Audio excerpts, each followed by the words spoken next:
其實我已經係去到盡㗎啦，我呢度戶型咧真係好稀缺嘅。講真，宋小姐做呢個價咧，可能有啲難度咯，即係你就要等一個即係叫做有緣人啊。而家咁嘅行情我都明白嘅。Hello， 大家好，我係港在灣區 Hugo， 今日受粉絲嘅所託嚟到咗珠海今晚航新城呢一度拍翻一個單位分享俾大家嘅，咁就係我身後嘅呢一個保利香君國際花園啦。咁呢一個屋苑咧，亦都可以講話航新城片區嘅一個元老級嘅一個屋苑，生活配套咧已經係非常之成熟啦。咁可以睇到啦，我哋小區樓下嘅一個底商咧已經全部開晒業，樓下咧會有便利店啦、酒攤店啦，以及一啲麵店或者生活超市咧應有盡有。基本上你落樓咧就可以解決得到你衣食住行嘅一個問題啦。咁落樓咧向東行大概係50米嘅一個距離咧，就可以去到我哋今晚亭女路嗰邊。咁平時食飽飯咧落去散下步、踩下單車都係一個非常之唔錯個選擇。咁而佢嘅教育方面咧，亦都擁有埋我哋呢一個今晚嘅航中航小嘅一個教育。呢一個亦都係非常之多國內人選擇呢一個屋苑嘅原因。咁然之後喺呢一度出發咧，大概5分鐘嘅車程咧，就可以去到我哋珠海嘅一個今晚航新城麻花商都享受呢一個千億配套。25分鐘嘅車程咧，就可以去到我哋港珠澳大橋人工島關口啦，以及呢一個拱北關口同埋珠海市區嘅。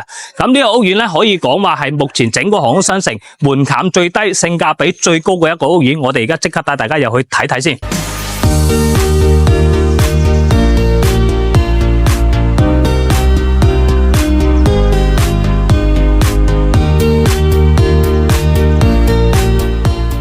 而家入到小區入邊啦，咁整個小區咧已經投入使用咗10年嘅一個時間噶啦。咁我哋而家睇翻佢一個園林綠化啦、兒童設施啦，包括呢一個泳池等公共配套咧，佢個維護保養咧都係做得十分之唔錯嘅。咁我哋而家同外圍方面咧可以睇翻嗱，其實入住率咧基本上已經係超過咗80%以上嘅一個入住噶啦，所以住喺度咧個生活氣息係非常之濃厚嘅，同埋落樓咧衣食住行基本上係可以解決得到噶啦。咁而整個小區佢都採用咗呢一個圍合式嘅一個佈局，咁令到每一棟樓嘅一個通風採光效果咧係非常之好嘅。咁而小區呢一邊咧，一共就係分為12棟，總戶數係2024戶，容積率係2.5%，綠化率係35%，車位配比係1:1。咁而物業管理費方面咧就係2蚊1平方，由保利物業去管理翻嘅。咁業主就同我講啦，當年咧都係睇啱咗呢一度嘅樓王啦，可以望晒成個園林嘅一個景觀係非常之靚嘅。咁佢就以170幾萬嘅高價咧係要攞低咗呢一套單位噶。咁事到今日咧，你估下佢要蝕幾多錢先可以甩到手啦？咁我哋而家即刻上去單位嗰度睇睇先。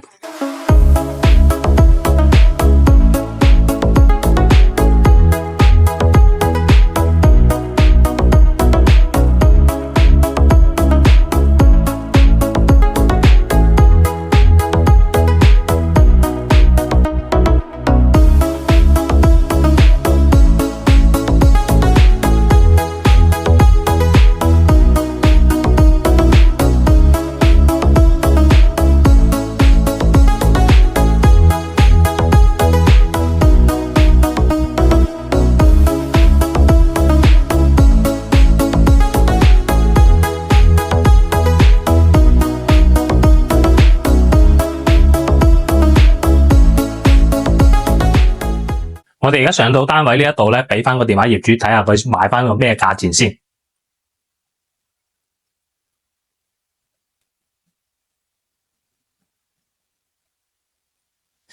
喂，係你好，喂，係你好，你好啊，宋小姐，係我係 Hugo 啊，我到咗你保利香檳呢一個屋苑噶啦，我而家咧就想問翻你啲情況嘅。咁你呢個單位咧，你記唔記得你當時係幾時買翻嚟噶呢個單位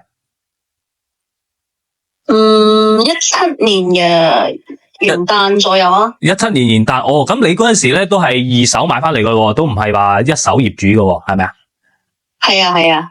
其實個單位都好靚啊，即係成個陽台，我見喺露台呢度望翻出去都叫做睇到啲海景，同埋睇到個成個園林，又睇到泳池，其實都幾靚嘅。當時呢個單位，咁你17年買翻嚟，應該都幾貴下。係啊，我買翻嚟嗰陣時，去到170萬咯。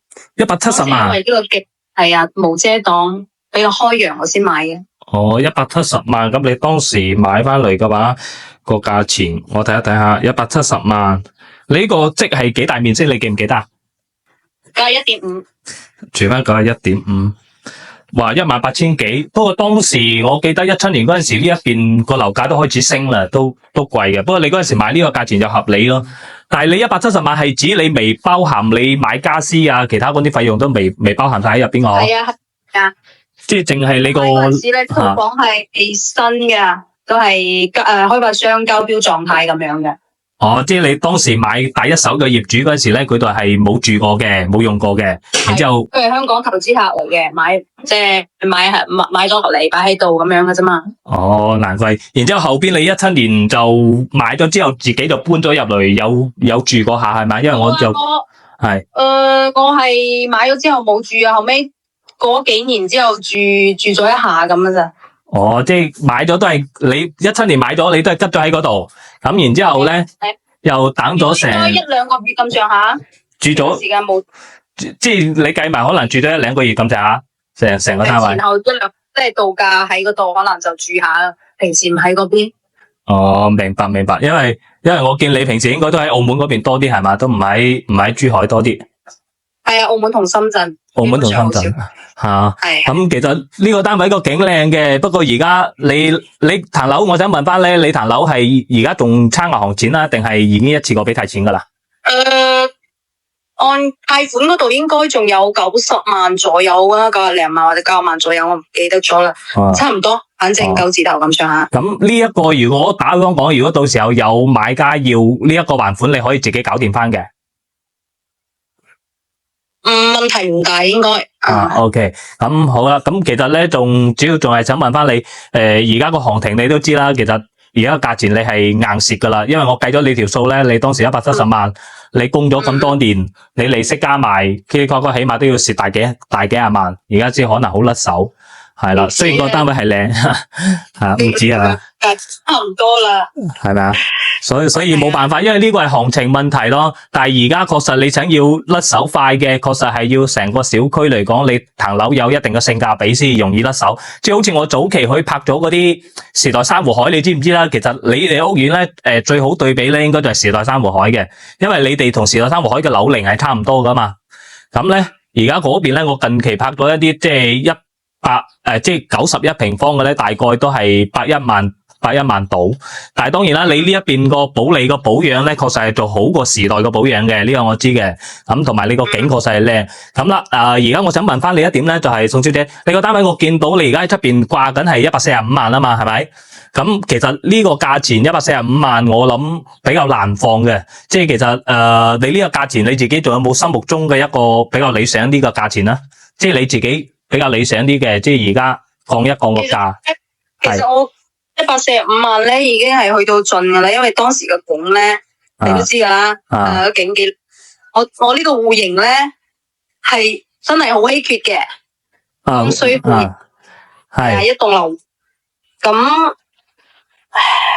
而家咁嘅行情我都明白嘅。咁如果你呢邊睇下有冇客睇啱咯，只能夠萬左右啦，只能夠，因為而家即係平多10萬蚊，係平多10萬蚊就135萬，135萬我計一計先，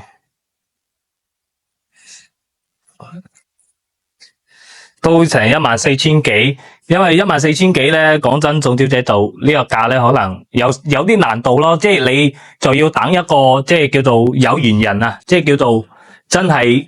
撞啱緣分，又即係睇啱咗你套單位，因為我見你保養得 OK 嘅，即係成個單位啊，即係其實如果唔係太過於奄尖嘅，基本上都拎包入住都冇問題噶啦。咁其實你135萬呢個價錢嘅話，其實我俾個建議你，其實宋小姐，其實你覺得你個單位有冇機會落到130萬樓下？因為咧因為我咧做過嚟同你拍多個視頻，其實講真嘅。如果你攞個價太高嘅話，其實你睇嘅客都少嘅，因為而家好多客咧都係要睇你，首先你掛出去個價錢個性價比高唔高，先至會有客上嚟睇。但係呢個小區嚟講啊，基本上都係差唔多咁上下嘅價錢啦。嗰啲差嘅戶型，好似2樓嗰啲唔方正嗰啲，都已經去到120萬左右啦，係咪先？即係其實係嘅。你講呢一個即係保利香檳呢一邊咧，差唔多啊。其實我覺得即係其實你講得啱嘅。即係你見到小區咧有啲低樓層放出嚟，確實係價錢會平啲。你而家你真係想要順利快走嘅話，其實唔係話我壓你一價嘅，其實係個市場係咁樣。因為你而家計翻落嚟咧，你要去到嗱，其實我俾個建議你吓，即係其實你睇下你接唔接受到啦。你大概降到129度咧，應該就會有客。但係你135你掛出去，講真嘅，就算我條片掟到出街，可能睇嘅人都唔多，就爽快啲咯。即係始終你唔差嗰幾萬蚊啦。你其實而家個差額就係差咗個6萬蚊，你再平多6萬蚊，129呢個價錢咧，你個單位應該甩手會快好多。呢個總價，我覺得唔 OK 咯。唔 OK 啊？即係都係想要135。係啊，都係要上135。嗱咁樣啦，其實你都記得我上嚟拍啦，我哋實際少少，你優惠多少少啦，即係你冇話135咁啊，企得咁硬啦。咁我上嚟同你拍攝埋咁樣，其實你一係做133啦，好唔好？133我幫你掛住先，咁到時候有客咧，我再通知你，好唔好？好，咁多謝你宋小姐 ，OK， 好多謝你 ，OK， 好 ，thank you，拜拜。咁好啦，冇辦法啦，因為業主咧確實係比較心痛嘅，因為佢買翻嚟咧都170幾萬，又供咗咁多年嘅樓喺度啦，平多你1萬蚊，咁就133。咁如果有興趣嘅粉絲朋友仔咧，可以過嚟睇完呢一套單位之後咧，再同 Hugo 啊業主啊咁樣，即係大家再溝通一下。咁確實呢個單位個景觀視野各方面咧係 OK 嘅，而且佢個入住率啊、生活配套啊係完全冇問題噶啦。咁如果有興趣嘅粉絲朋友仔咧，記得 WhatsApp 我哋攞翻呢個單位嘅資料啦，或者我哋過嚟實地考察一下嘅。咁另外啦，如果其他業主咧喺灣區嗰邊，即係喺大灣區呢一邊有樓需要放售啊或者出租啊，都可以 WhatsApp 聯繫我哋嘅。咁今期嘅節目做到呢度啦，我哋下期節目再見啦，拜拜。